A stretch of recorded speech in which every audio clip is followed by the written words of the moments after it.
لہو معقبات من بین یدیہ ومن خلفہ، بڑی خوبصورت بات فرمائے کہ انسان کے آگے اور پیچھے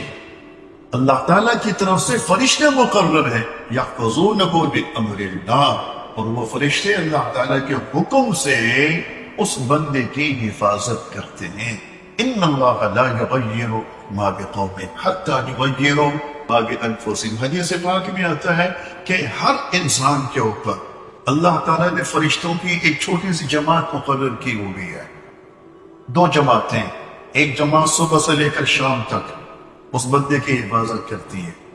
اور شام ہونے کے بعد وہ جماعت چلی جاتی ہے، پھر شام سے لے کے اگلی صبح تک پوری رات بھر اس بندے کی حفاظت کرنے کے لیے دوسری جماعت آ جاتی ہے۔ جب وہ دوسری جماعت آتی ہے، آپ نے آرمی کے جوانوں کو دیکھا ہے نا، پولیس والوں کو دیکھا ہے، سیکیورٹی ادارے کے نوجوانوں کو دیکھا ہے، کسی جگہ وہ ذمہ داری اپنی نبھا رہے ہوتے ہیں، ڈیوٹی پر ہوتے ہیں، جب تک گاڑی نہیں آ جاتی، دوسرے جوان نہیں آ جاتے، تو وہ پہلے سے موجود جو جوان ہوتے ہیں وہ مورچہ نہیں چھوڑتے، وہ جگہ نہیں چھوڑتے، وہ آئیں گے تو پھر یہ جاتے ہیں۔ اسی طریقے سے حدیث پاک میں آتا ہے کہ ان فرشتوں کا بھی معاملہ ہے، وہ ایک جماعت تو صبح سے لے کر ابھی تک شام تک ڈیوٹی دے رہی ہے، اس وقت تک نہیں جاتی جب تک دوسری جماعت نہیں جا جاتی۔ دوسری جماعت آتی ہے، وہ پہلی جماعت انہیں چارج دے دیتی ہے، اور پھر اس کے بعد وہ چھٹی کر جاتے ہیں، چلے جاتے ہیں واپس۔ اور یہ جو فرشتے ہوتے ہیں یہ کیا کرتے ہیں؟ یہ میری اور آپ کی حفاظت کرتے ہیں، یہ میری اور آپ کی حفاظت کرتے ہیں۔ اللہ کا حکم ہوتا ہے کہ دیکھو میرے یہ بندہ کبھی کسی چیز کے ٹھوکر لگنے کے بعد گر بھی سکتا ہے، اس کو بچا دینا، اس کی حفاظت کرنا، اسے گرنے نہ دینا، اسے گرنا نہ دینا، جب گر جائے تو اسے زیادہ تکلیف نہ ہو، حفاظت کرنا۔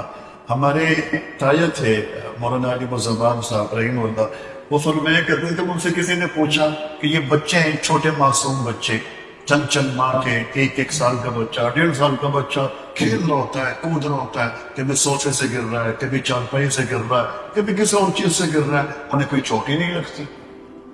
ہم نے ان سے پوچھا یہ ایسے کیوں ہوتا ہے؟ ہم لوگ گرتے ہیں ہمیں لگ جاتی ہے، بچوں کو کیوں نہیں لگتی؟ وہ فرمانے لگے یہ بچے جب گرتے ہیں نا، ان کے پیچھے، ان کے نیچے فرشتے پر بچھا لیتے ہیں، ان کی حفاظت ہوتی ہے، ماں بھی حفاظت کرتی ہے، فرشتے بھی حفاظت کرتے ہیں۔ اللہ تعالیٰ ان کے اوپر فرشتوں کے ذمہ داری تھوڑی زیادہ لگا دیتا ہے کہ دیکھو وہ باقی بڑے اپنی حفاظت کر سکتے ہیں، انہیں نظر بھی آتا ہے، اپنے آپ کا بچاؤ بھی کر سکتے ہیں۔ بچہ تو معصوم ہے، نادان بھی ہے، اسے نظر بھی کم آئے گا، نظر آئے گا لیکن سمجھے گا نہیں، اسے پتہ نہیں ہوگا کہ مجھے ٹھوکر لگ سکتی ہے، اس کی حفاظت زیادہ کرنی ہے۔ تو ہمارے مطالعہ فرماتے تھے کہ بچوں کے نیچے جب وہ گرتے ہیں نا، تو گرتے ہی فرشتے ان کے نیچے اپنا پر بچھا لیتے ہیں، ان کی حفاظت ہو جاتی ہے۔ بہرحال یہ پھر صحیح ایک تجربے کی بات تھی، ورنہ حدیث پاک میں آتا ہے کہ ہر انسان کے اوپر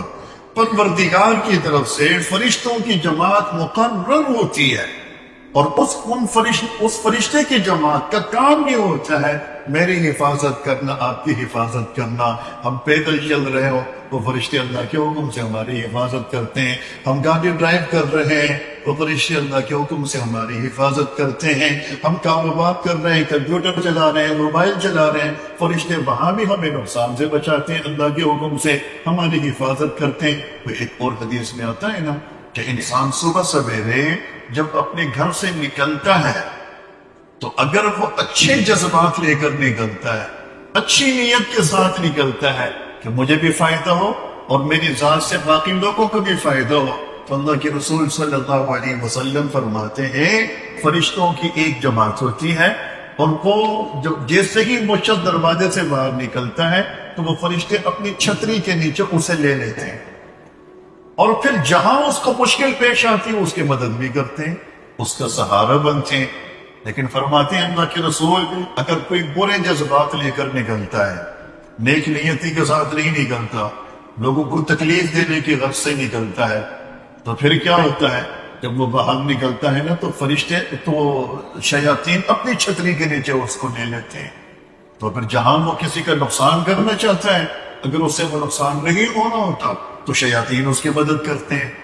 اور اس کو طریقے بتاتے ہیں کہ اس طرح نہیں ہو پا رہا نا، کامیابی نہیں مل رہی، تم اس طرح جا کے وہ کام کرو، تمہیں کامیابی مل جائے گی، یہاں سے بھی نہیں ہو رہا، کوئی اور آئیڈیا دماغ میں ڈال دیتا ہے شیطان کہ یوں کرو تمہیں کامیابی مل جائے گی۔